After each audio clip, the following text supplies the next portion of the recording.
Hallo und herzlich willkommen zu einer weiteren Episode unserer Reihe PTW Dosimetry School Podcast. Ich bin Jördis Lübke und als Produktmanagerin verantwortlich für die Wasserphantome bei PTW, also auch für Beamscan. Meine heutige Reise hat mich in die Praxis Mörkitstraße der Radiologischen Allianz nach Hamburg geführt. Hier treffe ich heute Karl Christian Eckert. Er ist seit mehr als 4 Jahren tätig als Medizinphysiker. Hallo, schön, dass ihr heute da seid. Danke für die Einladung.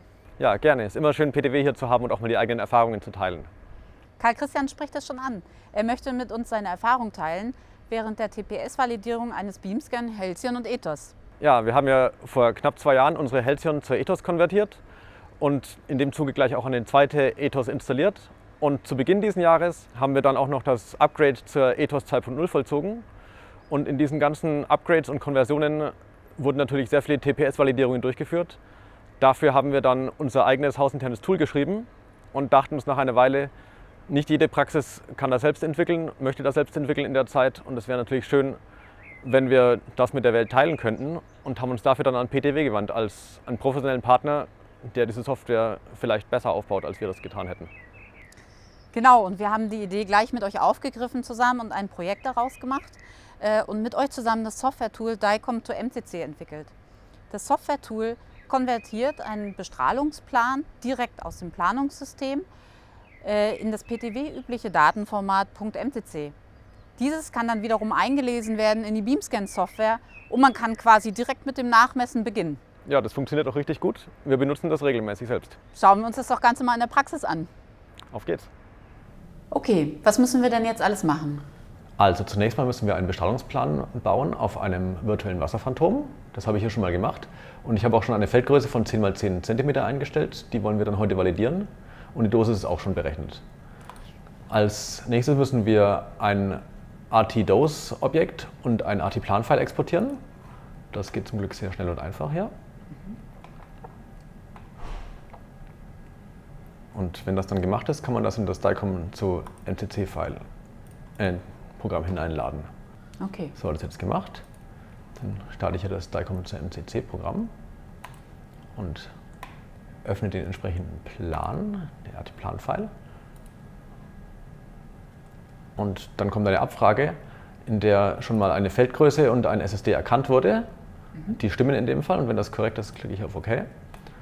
Und jetzt kann ich einstellen, welche Profile ich extrahiert haben möchte aus diesem virtuellen Wasserphantomplan. In dem Fall haben wir jetzt hier eine In-Plane- und Cross-Plane-Profil von jeweils 10 cm Tiefe. Und wir könnten jetzt noch zum Beispiel 20 cm Tiefe mit dazu nehmen. Moment, da muss ich einen Slash dazwischen machen. Das ist der korrekte Trenner. Genau, und die sind beide im Zentrum gemessen. Und noch eine relative Tiefenkurve nehmen wir dazu. Ah, okay. Ja, und jetzt klicke ich hier noch auf Create MCC Data und speichere die ab. In dem Fall lege ich die einfach mal auf den Desktop. Ja, und jetzt haben wir eine entsprechende MCC-File erstellt, was quasi ein virtuelles Messfile für diesen Plan Wow, das ging ja jetzt wirklich echt schnell. Das geht total schnell, ja. Und das können wir jetzt benutzen in der Beamscan-Software. Okay.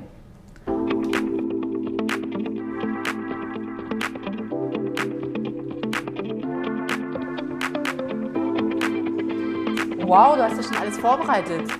Ja, das geht ja auch immer ziemlich schnell. Und durch das ganze Auto-Setup muss man ja kaum was machen. Man stellt das einfach auf den Tisch und fährt es rein. Und gerade bei den Bohrbeschleunigern finde ich das ja besonders toll, dass es diese Nivellierung hat. Weil dadurch, dass der Tisch durchkippt, ist das Phantom an sich ein bisschen verkippt. Und durch die Nivellierung holt sich das dann alles wieder raus. Ja, das ist echt ein super Patent. Ja. Also dann müssten wir jetzt vermutlich einfach die Referenzdaten aus dem TPS, die wir da vorhin umgewandelt haben, jetzt direkt in die Beamscan-Software laden können? Ja, genau. Also wir gehen hier über File und Open Compare Reference rein und nehmen genau diese Datei, die wir vorhin erzeugt haben, auf dem Desktop. Dann wird die reingeladen. Jetzt beschwert er sich ja auch, dass es keinen Detektor gibt, weil das ja eine virtuelle Messung in dem TPS war. Da gibt es ja sowas wie einen Detektor erstmal nicht. Das heißt, wir stellen jetzt hier auch noch gleich unseren korrekten Detektor ein. Und setzen hier natürlich die richtige Spannung. Ja, und dann könnten wir jetzt damit loslegen und unsere Messung starten.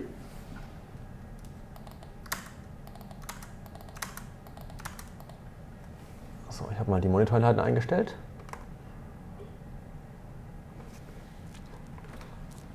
Und die Maschine läuft. Wir drücken auf Start.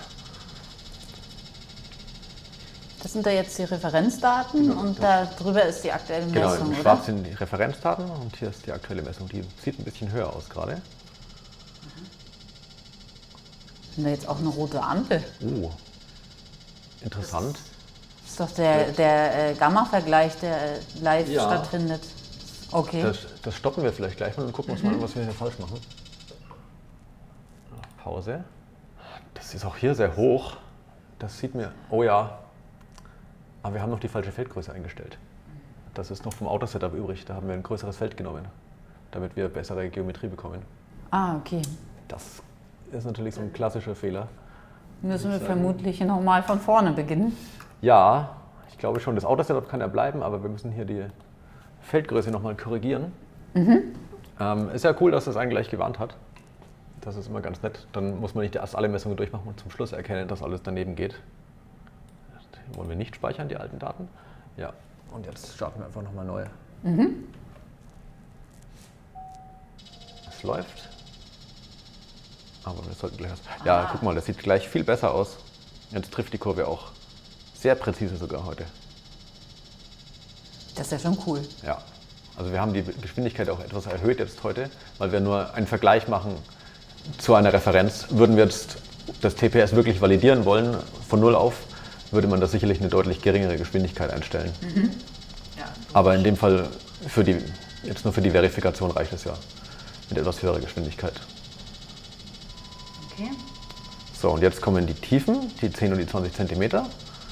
Und die scannt er hier auch angenehm schnell ab. Ah, und an der Ampel haben wir jetzt auch, dass die PDD ist halt jetzt auch tatsächlich grün. Also Ja, genau, wie zu erwarten, nachdem die schon so schön aussah. Perfekt. ja, das erste Profil auch schon. Ah, der zählt hier sogar hoch. Sehr angenehm. Also wenn man das aufgebaut hat, dann geht das alles schon sehr schnell. Das ist ganz angenehm. Ja, ich glaube, damit haben wir das Ganze jetzt. Ich würde nochmal die große Gamma-Analyse berechnet. Alles grün. Super. Wir stoppen die Messung. Ja, so einfach kann das sein.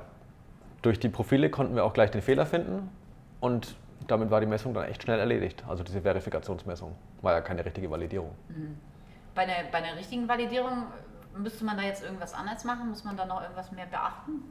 Also so rein vom Ablauf her ist es genau das Gleiche. Man würde natürlich deutlich mehr Feldgrößen vermessen und müsste diesen Prozess dadurch dann mehrfach durchlaufen. Und sicherlich würde man nicht mit dieser hohen Geschwindigkeit messen. Also ich würde dann die Geschwindigkeit deutlich reduzieren, um genauere Messungen hinzukriegen. Jetzt haben wir das am Beispiel von einem Ringbeschleuniger heute durchgeführt. Wäre das für einen C-Beschleuniger ein Unterschied? Also der Ablauf wäre tatsächlich genau der gleiche beim CAM-Beschleuniger. Der einzige Unterschied, der mir jetzt einfällt, wäre, dass es dann wahrscheinlich noch schneller gehen würde, die Messung. Weil man einfach beim Aufbau das Phantom nicht erst von dem Wagen heben muss und auf den Tisch, sondern man kann einfach direkt mit dem Wagen unter den CAM-Beschleuniger fahren und loslegen. Ja, super. Also vielen, vielen Dank, dass du das heute mit mir durchgeführt hast, hier die Messung. Das hat mir echt einen großen Einblick in die TPS-Validierung gegeben und es war wirklich eindrucksvoll. Also echt super, Dankeschön. Ja, freut mich, dass es Spaß gemacht hat. War auch für uns schön. Super, das waren jetzt echt viele Informationen. Vielen, vielen Dank für die Zusammenarbeit. Ja, sehr gerne. Hat großen Spaß gemacht. Gerne wieder.